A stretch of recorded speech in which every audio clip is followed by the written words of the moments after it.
Outer Orange.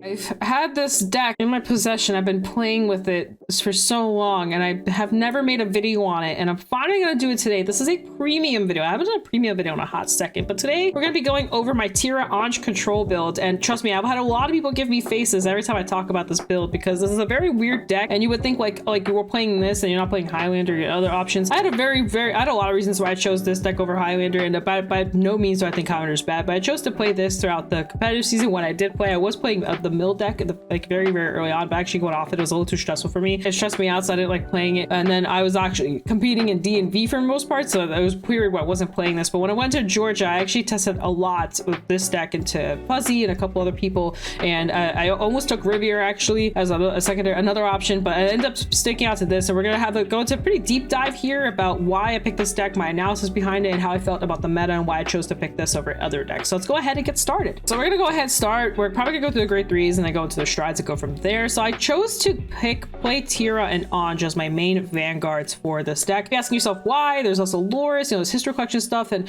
I think the TIRUA brings a lot of control into the current meta we're in, so that's actually why I picked this particular card along with the OuterOrange, and I'll get into that in a second here. So TIRUA, and on place, she can bounce cards. She can bounce opponent's board too, by the way, so you can actually play around some certain mechanics. If people have like random stuff on the board you don't want, like Link Joker is a good example, you can get rid of that. Link Joker is already a pretty easy matchup for Bermuda, but in general, you can get rid of cards on the board that are really annoying. If there's certain cards that are continuous on the board, you can remove those. Also, her bounce causes her skill to activate, which is also really good. You can also bounce Grand Blue's board, which means that they're out of Cannoneer plays, which is good for you because then you can help true to them for game. I chose to play TIRUA as my main vanguard into most situations, and then I had the backup plan of playing OuterOrange. Now you might be asking yourself, well, why in the world did you do this? Because weirdly enough, 3 vanguard swings under TIRUA is actually extremely strong, and I'm going to kind of get into this a little bit further as I get more in, but there's just so many combos. If your opponent is like trying to Brilliant Blister you or trying to Narukami, you're trying to do anything stupid or annoying, TIRUA is just such a good ride because your opponent can't really play around this as easily. They can Brilliant Blister with the OG, but usually people only 1-1. And strangely enough, just in general, like going around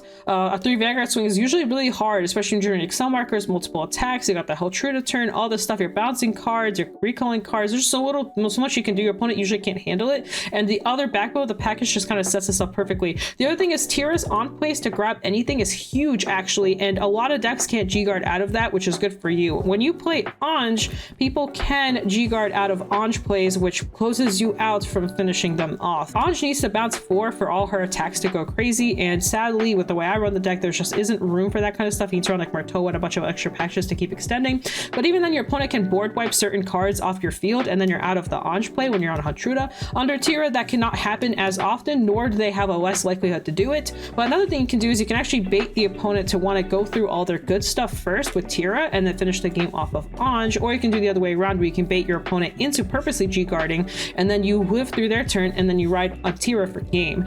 So that's another thing you can do. Another thing that I like about OuterOrange is that OuterOrange is a toolbox card in itself. She lets you fetch anything from deck and put it onto the board. When you go first with this card, she's insane. So going first, this is a better option. Going second, I think the TIRUA is usually the better play. But another thing to keep in mind, this deck going second is like insane, and going first it really struggles. And yes, you can make this into Loris to get the double markers, but then you have to give up so much more of your hand for that. And I just think this is like just better defense options, as this also can grab your board if you fill up a board, which this deck does fill up a board really fast and you bounce it all back to hand all the time. But her toolbox ability is really strong, as you can toolbox out certain cards that you may need into your opponent's matchup. Again, you could be playing it more like a control deck. You're basically playing around what your opponent's doing, and then you finish off on a really insane stride. That's how I play this deck the entire day. Usually Heltruda was my finisher, or you just die here. This deck is very aggro, so you early on you just push your opponent just really high damage, and they usually just can't deal with it. And a lot of history collection decks are usually pretty fragile early on, where they don't really have a hand, or they're just barely keeping up. And that's why going second is even stronger, because they lose access to the tickets, which means they die even faster. Also, it's nice to run 8 grade 3s again into bugs. Being able to pitch the Anjas just makes it so much easier to ride and do stuff. And FYI, another thing. You don't usually want to ride Anj into bugs. Into bugs, you want to be on TIRUA.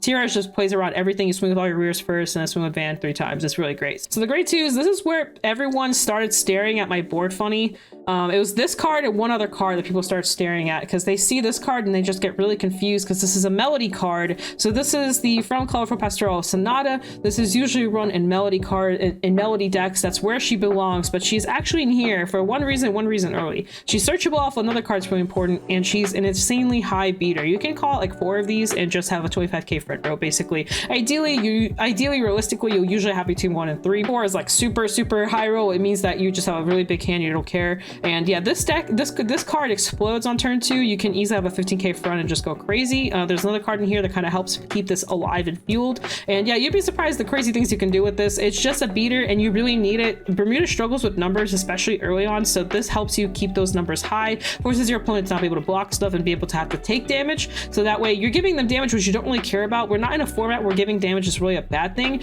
but we are in a format where you want to kill pretty quickly because a lot of decks just have like instant win cons on GB3. So that's why I play this to just kind of push the opponent as fast as possible.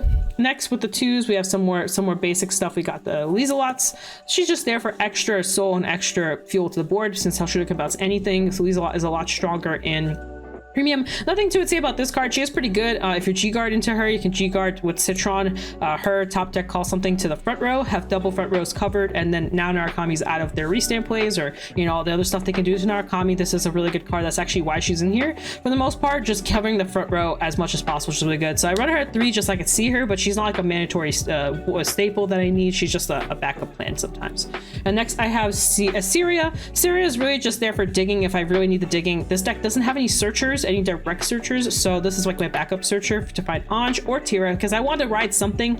Well, usually the games I lost is the games I go first or the games where I don't find a grade 3 target to ride. It doesn't happen too often now as much as it did in the past, but I will say you still want to find certain pieces. Sometimes you need PGs early on so that she can find your perfect guards. She's also a beater, a really good beater, and sometimes you reverse stack your deck as well. I'll talk about the reverse stacking in a little bit, but she can also reverse stack your deck, and if you're setting up for a reverse stack, this is also a really good card to have for that slot as well. So this is the slot. This is the 2 slots that were originally Syria and Lizelot, and then I added these 2 cards in. So first we'll talk about Amelia. Remember I talked about how Anj is a toolbox card? Well, she can toolbox you out this card and lock your opponent out of a lot of plays that they can do. One example is Nupatama. Nupatama really struggles when they see this card on the board because they can't dominate it, they can't touch it, they can't do much of anything with this card. So this card being on the board is really good. Same with Narukami. If you like keep it in a certain place, they usually can't get to it as fast, and then even if they like remove it, you can try to get it back, or at least attempt to get it back, but it's a little bit harder. Next I run the Sandy. I've noticed that this deck likes to G-Guard a lot, and sometimes G-Guarding is your saving grace, so I actually upped my G-Guards to 5 because this counts as a G-Guard. Also, I forgot to mention this card just says it has resist. That's a secondary effect, but you rarely use the secondary effect. The secondary effect is when she's bounced, you can Cow Blast and draw a card. It's good, don't get me wrong, but it's a GB1, so it doesn't happen as often.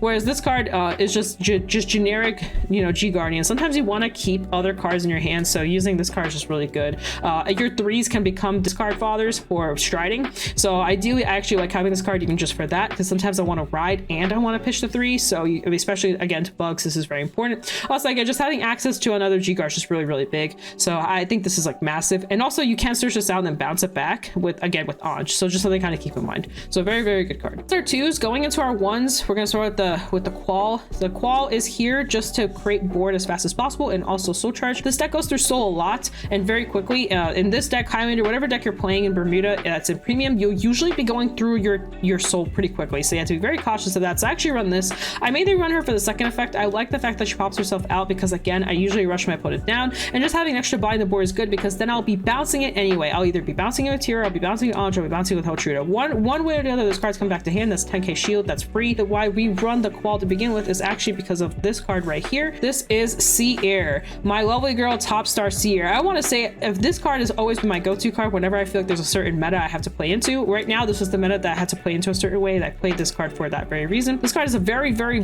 important first skill. It says your other rear guard in the same column as you cannot be attacked. This is huge. You could be running the home in this spot, but I actually like the second effect too. You can run home as well, but also the second effect forces you to attack Vanguard, which also can be a problem. We were in a loop meta during the time where I was playing this deck, and funnily enough, loop likes to attack rear guards. Well, guess what? They can't. So they have to choose to swing Vanguard or they have to pass. Of course, if running the home, it's mandatory for them to attack, but then it's mandatory for me to attack too into other decks. There's some decks I don't always want to attack into super early. It just depends on the scenario. But with this particular situation, a lot of people try to attack into my rear guards, not knowing that this was there. And then I'm like, nope, you have to attack Vanguard. You have to give me damage. And trust me, Bermuda Triangle likes damage. It's kind of like a double-edged sword. They like damage, but it also screws them if they're too high, because then they have to start guarding with their hand more. But that doesn't mean we don't like damage at all. We don't want to be denied either. So because of that, this card's insane. The Sonata package with this card is absolutely insane. So first of all, it means your mulligans get more greedy, because this card has a second effect. Your second effect, Soul Blast, reveal grade 3, top 7 for a melody card add to hand. This is the only target in my deck, by the way. And a lot of times I whiffed with this card, which is fine. I'm okay with whiffing, because one, my opponent's confused, which is the funniest thing. The amount of times I've played the Seer, and my opponent's just going, what is she doing? And then I win the game, but they're still confused. They're like, what happened? But a lot of people are thinking I'm like fetching out like melody cards, like, you know, grade 3s, grade 1s, you know, actual melody pieces, and they just don't know what's going on, because I'm writing this, which gives them zero information, and then I have this on my rearguard circle, and they're still confused, which is another reason, by the way, I'm running this, is because this is a Vanguard rearguard circle card, and I want this on rearguard, so this is just a good target to ride. But anyway, let's go back to this. But yeah, this card's insane. The top 7, like I said, makes greedy mulligans happen. You can mulligan for better pieces, and then top 7 to get the grade 2 anyway. You can lower the grade 2 slot for a little bit and not fear like that you're gonna, you know, GSS is awesome, because again, you have the searcher that kind of helps out. But like I said, the biggest thing is definitely the fact that you can put these in the back row, put the Sonatas in the front row, and your opponent can't attack into them. They'll usually want to. They'll see that the card's a threat because they're at like 3-4 damage, and they're like, oh my god, I have to kill this. And then you're like, well, I'm sorry, but you know, this is here, so you have to kill this off first to get to this. And yeah, it kind of puts people in weird situations. Also, again, into Nupatama, if they force you to call cards, you can actually call the Sierra and the Sonata, and then you can force it so that way when they want to attack into the rears, they can't. I also have some little small stuff that ups my Vanguard's base, and because of that, again, the Sierras will be present, and then they still can't attack into rear guards, and now their attacks are dead. I had that happen. I faced one of the top deck hero people. I can't remember his name off the top of my head, but he definitely remembers the game. And into him, he was struggling. He was really struggling. He was really trying to like really push for game, and he couldn't. He got pushed too fast, and then he tried to stride into something that kind of will help you deal with my hand, but he just couldn't rip through it fast enough, and he saw the power of Seer and a couple other cards that were like really pushing the deck. I really thought about cutting this package out. I tried other variations where I ran like a more heavy defensive build, where I ran more Reese's and more of these like other cards, but it just felt so bad compared to this package. This package just felt way stronger. Next, I run Justine. This is the extension package off of Heltruda, that just really helps. Also off Syria, you can discard her and then recall her back out, but mainly Heltruda. This makes Heltruda turns like way more impactful. Like I said, sometimes your hand is really bad and you just really need the upper clutch. So between Justine and Lieselot, they kind of help fill up your board for you, and also just being able to discard it and bring her back to hand, and bring her back to the board and bounce her back to hand is just a really insane combination. Really pluses it really hard. And she Soul Blast as well, which is the reason why I'm running the Qual, to kind of help with that Soul Blast issue. Also, you can discard her off of TIRUA's effect. So when you're swinging with TIRUA, you know, twice, you can actually use the discard to call this out to a you know, force marker circle, or as a booster, you know, whatever it is. Keep in mind, just it's open rear circle, but it's just a really awesome card. I run the other part of the control package. It's these 3 cards right here. So we have the Hanoi, obviously, for just security. Keep in mind, these used to be whatever like is like a 3 of or something like that. That's where these cards were filling up before, and then I was like, I kind of need these cards, so I put them in. So yeah, Hanoi into, you know, the multi-attack matchups where this is really needed, and it was just really necessary. This is a counter charger, and she also sends back grade 3s to decks. So if there's some weird situations we have heals on the board, or if you want to send back TIRUA, this is Reese's. I'm sure you guys know Reese's pretty well. This is the one that says on place, give 10k to something. You can G-guard into this and then give your Vanguard a boost. So instead of a 13k, it's now 23k, which does help a lot. I top decked Lieselot into this a couple times, and I was like, whew, well, would you look at that? I am just chilling. But yeah, very, very good, 3 good cards. You definitely want to use them into matchup specific stuff. This one's probably the least impactful one, but it does come up. But these 2 definitely are very matchup specific. Next, let's talk about the triggers. I run the regular OT. Some people are like, why not just run the red or blue one? I like I mentioned earlier, Bermuda has like a numbers issue. The numbers are like not that great. It's a lot of attacks, but especially if you're not playing Highlander, your numbers are usually pretty whack and kind of just not very good. So because of that, I still think this is very important. You can run the red one if you want to go aggro. I actually think specifically in premium, it's a very bad idea. If you're under Hanoi, which is something I haven't talked about too much with the control aspect, if you're under Hanoi, your life sucks and you have to play TIRUA. TIRUA is your biggest out to being under a Hanoi restriction, because people will Hanoi you thinking like, oh, they can't help Truda. Well, guess what? You can attack with all your rears, and and then go Vanguard, Vanguard, Vanguard, and just not care. Let's pretend you hit red over trigger and you're on Hanali and you don't have the counterblast. Well, guess what? Your red OT just got wasted. Like, there are certain situations where the red OT comes up, and if the person is playing around your multi-attack Haltruda turn and you happen to rip it at that exact moment, that red OT is dead. And a lot of people run Hanali, and a lot of people will crack the egg. That's what I like to call it, cracking the egg. They'll crack the Hanali, and guess what? You're just stuck, and you just wasted basically an extra attack. Whereas this is potent for the entire game, and this card is just makes your numbers insane throughout the whole game, and it just makes everything even more blockable. If you check this early, you honestly should have game outside of like healing situations, which can come up, but this will basically turn the game in your favor very quickly, a lot quicker than I think the red OT or the blue OT will provide you. So that's that. Next we have just regular PGs. You'll notice I'm not running the Sanctitude. I honestly just don't have space for it. I should be running it just because of DP, but I have hard guarded Dementia Place a couple times. It's never really been that big of an issue, but I will say if they're going for like the full cheese play, it can be rough. We do have some G guards that can kind of play into it pretty okay, because I actually think DP is a relatively easy matchup for this deck specifically. I think the rush down is just so massive that the DP will fold before anything matters, so I don't care about the Sanctitude as much. I value the draw so much that I'm actually okay with just having to draw. Like I said, this deck has to draw in order to see its pieces in time and to also be able to help Haltruda, so because of that, I value the 4 PGs. The Heal Guardians can't run the 20 case. I don't think you need them. I think the Heal Guard is perfectly fine. We also discard Fathers, a meta where we have bugs and also you want to be striding a lot. You definitely want as many Great Threes as possible, so I value the Heal Guardians right now. Next, I run the newer card, or the erotic card. Rin is nuts. I did not like. I remember for a fact I said a while back how strong I thought that this card was, because you just get to draw defensively. But when I start actually like really spending time on decks I enjoy with this card, I'm like, holy crap, this is insane. The Loris effect is obviously offline since I'm not running a Loris Vanguard, but the draw will happen regardless, and it's also a crit trigger on top of that. We are running 4 of these because you really want to draw. Basically 8 draws in the deck. It's very massive. This every time I see this checked defensively, I am the happiest person alive. I do not even care that I lost a crit. The draw is so important, both offensively, defensively, every single way. These cards are insane. The shield is good, the 10k is good, the skill is good. There's no reason not to be playing these cards are nuts. I think these cards made Highlander like so much better too. If you're running like a regular Highlander build where you're not running the Frederica package, you should be running 4 of these. Like, this card is just disgusting. I think this card makes Highlander like so much better too. Like, I think Highlander got a buff off of these cards alone. The stride crits, these do, like I said, you do want to stride, so these come up again, especially since we're not running the Loris or anything like that. These come up a lot. You do want to use these wherever you can. If you really have too many Great Threes in your hand, shove those out, but if you can't, these are your backup plans. I really wish I didn't have to cut this back to 3 because I really like this at 4, but I just value this card so much more that I had to cut back somewhere, so I cut back here. But yeah, these are still insane. You should definitely be running these. It's just, you know, this is just a really good card. Just being able to stride off of any reason is just really good, and striding in Bermuda is very important. You want to stride, and you want to stride to good cards, so that's why we have those. Let's talk, we have the starter. The starter is very plain, nothing crazy here, just a Shizuku starter. It doesn't do anything for the deck, it's just there to be there. So in the G zone we have the Messiah. This is just a new card that, you know, everybody should be running these. I know they're expensive.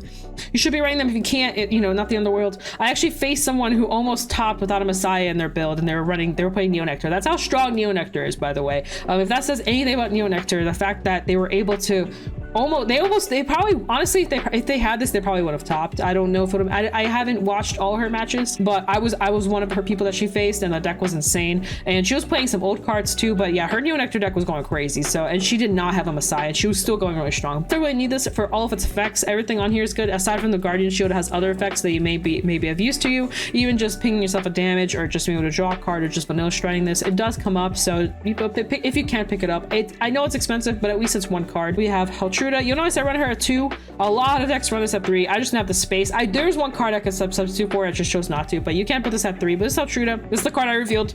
Very nuts cards. This card usually closes out the game for me. If I'm going second and I get to stride first, I usually close out on that stride, unless I opened really poorly or my opponent just happened to open like 20 billion Heal Guardians. But ideally, I usually close out on this stride. But this one says when she attacks, you can discard 3 cards, bounce your whole board, call 2, and then her second ability says counterblast Soul Blast at the end of the battle. You can restand the thing underneath it, the hard card underneath it, which is usually TIRUA or OuterOrange in this case. So this card's insane. The multi-attack is insane. Everything about this card is insane. The only thing that sucks about it is the discard 3. That it has to happen before you attack. It just really sucks. Play into Link Joker really well into this. You can just, you know, take your whole board back before they walk anything, and then lose advantage off of that. The only thing you gotta be cautious of is the Vanguard that's underneath. Your opponent is aware of what's going on or what's going to happen. They have the preparation to set up for the thing underneath. So if they know that Orange needs like 4 normal units on the board, then they'll play around that. If they know that TIRUA restands herself, then maybe they'll call it the Brilliant Blister. If they're fearful of a turn prior, everybody knows what this card does. So usually people will Hanoi you when you go into Heltruda, so you need to play around that all the time. Now this is meant for Loris ideally, but you can actually just run her as just a card, and this is thanks to Fuzzy, who kind of brought this up. So you know, you can just like run this, and I'm like, yeah, you can. So I just run this as a backup plan if I just don't have the card hand to like really go into Heltruda, or if I'm super denied, like I for example, if I defensively check the over trigger, it's my first damage and I'm at 0 and I need to stride, this is a really good stride to go into. There are some times where you just damage or deny yourself, and you know, you can Messiah or you can go into this, it's up to you, but yeah, ideally I usually go into this. This is usually the better card to go into. She lets you bounce a card and recall a card onto a force marker. It's not too bad. Next I run the Lapria. A lot of people are like, what? They're like, what is this? What am I looking at? So this is a Choo-Choo card. She's really good at a TIRUA, which is why whenever people ask me what I'm playing, I usually say I'm playing TIRUA Control, because I have to be able to TIRUA if I go into this, and I don't have to, and Anj doesn't have any have to situations. Anj is just like, she's just there. This is a Choo-Choo card. This is the reverse stacking card that I was talking about earlier. This is a very niche situation, but it does happen, and I actually run it in case I can't Heltruda, or in case I'm in a weird situation where I have to reverse stack and my hand is all triggers. What this card says is on her attack, you can bounce your whole board, and sorry, not bounce it, you bottom deck your whole board, and then draw as many you bottom decked, and then draw an extra card off of her effect, and then you call 5 more cards. So she's like a GB3-ish card. You need to be on GB to like get the full action off of it, but yeah, basically you bottom deck the board and you call a fresh board. Now why is this important? You're calling from hand, so what you can do, you can bottom deck triggers, and you can reverse stack your deck and then call normal units out. So you can do some crazy stuff. You can call it the OT, bottom deck the OT with some heals, and prepare for that. So if there's something like, if you know your opponent is going into like a loop or a certain win con, like a good example is like spikes or something, you can actually go into this and reverse stack your deck, or purposely put the over trigger in at the perfect interval of the stack, and then check the OT on their turn, and then win off of that basically. So you can do some crazy stuff. You can also set up defenses this way, set up heals this way. You can also set up a Frederica this way, which is another card I do play, but since you know what you put to the bottom, you'll know exactly if you can Frederica or not. You'll usually know what majority of what's left in your deck. You can also Frederica off of her. So yeah, you can go this into Frederica and finish game. These are very side niche situations that they don't come up that often. Ideally you usually Heltruda, but when niche situations come up, surprisingly enough, this does push through. So I really like this card. It's also just you just draw a ton of cards off of this. If you've been drawing like nothing but triggers the whole game, this will undo that really quickly for you, and you'll start seeing normal units, because I've had a couple games where I'm like, man, my entire hand is triggers, I don't really have anything to call, so I call out the triggers and then I bomb decked it all, and then I draw into normal units to call the normal units, and you can do some play stuff like that. Also, because you're under TIRUA, if you ride TIRUA first, get the bounce, and then call 2 TIRUAs, you can restand them and then swing with her, and then bomb deck the TIRUAs, and then, you know, call some more cards, and you can do some funny stuff under her. So a really good card. I will say if you're under Hanoi, this is not the best card to go into, but if you're not under Hanoi, you know, free reign. I do run the one Frederica. I get this question a lot. Why do you run this card? Sometimes this deck leads to deck out. Usually you'll know majority of what's in your deck. You can see her to check your deck if you have to. This is super niche and super rare. I will say if you pray it the turn before and then you go into Frederica, you'll probably have game. Also, just a bunch of strides attacking is just hilarious to me, and it's also just very strong. This comes up very rarely, but you can do it. Next we have the performance, perfect performance on just, you know, another Wing Joker matchup, draw a bunch of cards. I will say the stride sucks otherwise. This is not a good stride. You know, I've seen people go into this and I'm like, okay, cool. I guess I just win the game. Like they're not doing much when they're on the stride. This is basically game. It's basically game if they go into, if they have to go into this. I've been in this issue where I've had to go into it because I couldn't discard 3 for Heltruda, and I'm like, I guess I'll just lose here. Next I run the GB8. You do sometimes hit GB8, and this card's pretty nuts actually under GB8. The fact that you can just bounce your whole board and recall it all back out. I think the only thing that sucks about this card is that it's at the end of her battle this happens, and not on the timing of her attacking. And the reason why I say that is all your triggers go to her, and but you already small with your rears, and it's just a little weird, a little outdated kind of situation. But you can recall the 5 and then, you know, get plus 5k to them and all stuff. It's pretty okay. She's vanilla too, so no costs on her. So say you barely live the turn, you got a bunch of open cowboys, you're holding TIRUAs, you can red TIRUA, go into her, finish game, close out, you know, call 2 more TIRUAs, restand them, all that fun stuff. So since you're bouncing, you look at the restand. So yeah, it's pretty nutty. Next we have the G guards. I'm running the 2 Sandy. This is really good into DP matchups. You can basically, it says when placed, choose a G guard, put it face up, and she gets 5k shield for every 2 cards in your hand, and then that's added to this shield, and then you can counter blast for an additional 5k. So this is just a really big beefy card. This is really good into DP, especially. You could just, you know, pop this down and say, okay, 100k. It's really nice. And then just in general, just into like really high numbers, these do come up. I don't use them too often, but I use them just enough to where I have them at 2. We have the Lucrece, another card I revealed. Very good card. You can counterblast, return a normal unit to hand, and perform on the actions below. If it's a 2 or less, you get 50k shield, so she's a 30k shield. Or if it's a 3 or greater, you can basically, if it's 3 or more, you can give your Vanguard plus 5k till the turn. So if you bounce back TIRUA or OuterOrange, or, you know, anything that's a 3 that's not a trigger, you basically just get the effect, which is really cool. So this under Reese's is a 28k Vanguard. Very nice stuff. And then we have the Citrons. These cards are super impactful. Citron's insane. I run her at 3. Call grade 1 or greater from hand to board, which is really nuts. You can Reese's, you can Weasel-Lot, you can call Amelia, you can call Sierra, you can Sonata. Not that you need the Sonata. Sometimes I even set this up as endgame. If I know I have a TIRUA in hand and they're about to end their turn, I'll actually purposely G-guard into Citron, just call something, and then ride TIRUA, and then use TIRUA's ability to bounce the thing I called just to get the extra power. And if the thing I called on her effect had like scales or whatever that popped up, like examples like Weasel-Lot or Reese's or Sierra for the search, or Qual for the soul charge, just any or Syria for the looking, a bunch. There's a lot of cards that on place do something, and you can on place do something and then ride into TIRUA and then on place do something again. It's really nice. It makes it really good setup for Eltruda turns. This card's absolutely nuts. She also gets freaking 10k shield on top of that. You can call stuff to the front row, like call like a Weasel-Lot and something else to the front row, and then intercept with those cards, depending on what Weasel-Lot gets you. Yeah, it's just crazy how much value this card gives you. Last but not least, I do run 1 Dismal. Dismal I found is very important in the Narukami matchup. This is like ideal into the Narukami matchup. If they try to like move, a good example is the Amelia, or if they just try to touch your board, you can just Dismal it and then they can't touch it anymore. They will try to Cho out like with it. They'll cheese you with Cho. Well, guess what? They can't if you have the Dismal. If you're playing Riviera, you should be running Dismal, FYI. If you're a Riviera player out there, please be running Dismal. Dismal saves you a lot of games. If you're running a normal build, there are some wacky builds out there or some more different builds, but Dismal will help you so much because Narukami will try to touch your Freas, but guess what? Dismal will lock the Freya out of being touched, and then they just auto lose, because a good Narukami player can play around Riviera, but they can't play around Dismal for long.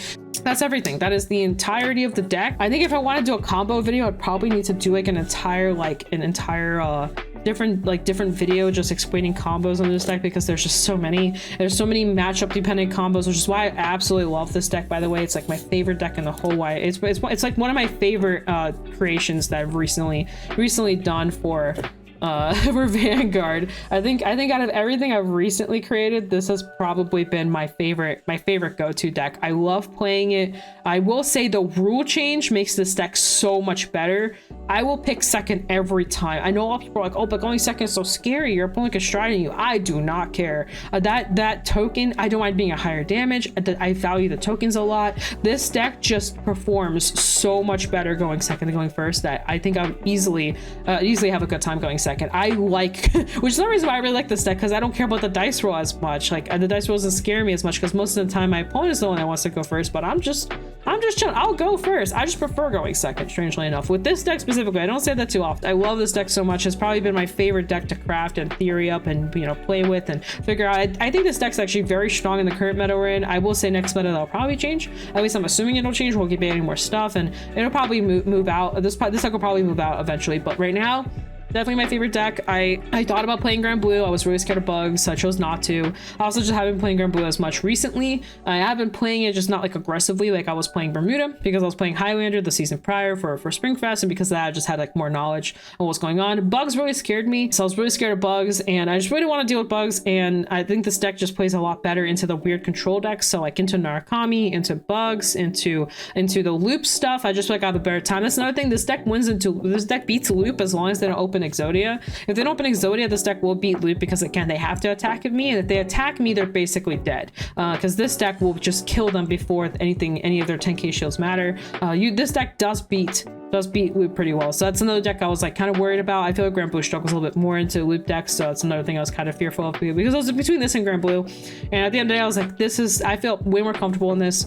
This deck felt way more safe and like more kind of a consistent pick in my eyes, even though the end game for Grand Blue is nuts. Also, the OT kind of scared me a little bit. I will say, usually if I opponent defensively OTs, I'm usually okay if I play this deck. When I'm playing Grand Blue, I'm usually not okay. And that was another thing that was scaring me. That's it for this video. I hope you guys enjoyed that little analysis on the deck that I've basically been brewing this entire season. Whenever I was playing premium, this was the deck that I was basically on the entire time. I had different builds throughout the months, but this was the deck I was on. I felt the most comfortable with. I had a lot of success with this deck. I think I posted on Twitter a couple times of me doing pretty well. It was just like local stuff, but I did pretty well over in locals as well. Other than that, guys, I'm gonna end it here. Thank you so much for watching. Hope you guys have a good end of your year. Peace out.